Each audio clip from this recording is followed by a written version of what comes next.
avec nos amis de Zaïla, avec ce chameau magnifique couleur sable, qui est en train de prendre un petit repas avec la poêle Kawarash.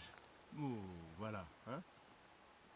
Et je trouve cette image peut symboliser au fond la vie sur Terre. La Terre nous donne la nourriture à travers cette plante, pour l'animal et aussi pour l'homme. Et c'est cette espèce qu'il faut protéger. Parce que l'animal a besoin de la plante, l'homme a besoin aussi de la plante et de l'animal. Et finalement, c'est la plante qui symbolise à la fois la vie et aussi la survie pour beaucoup d'espèces.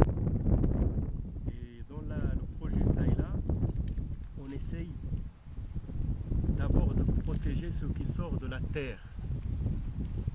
Parce que c'est ça l'environnement. Tout ce qui sort de la terre est sacré. Ensuite, les deux autres espèces animales et humaines ont besoin de ce qui sort de la terre. Alors s'ils ne se préoccupent pas de cet environnement, au fond, ils seront les premiers perdants. Et pour parler de nos amis de Zaïla, Saïn, Bakar, Lahsen, eux, comme leurs parents et leurs ancêtres, ont compris ça très tôt. C'est les premiers qui ont compris que dans le désert, rien n'est par hasard.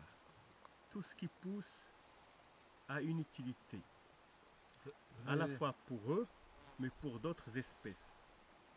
De le caractère sacré de la vie sur le désert, qui prend plus encore de force que dans d'autres régions, parce que ici, une plante, c'est d'abord une lutte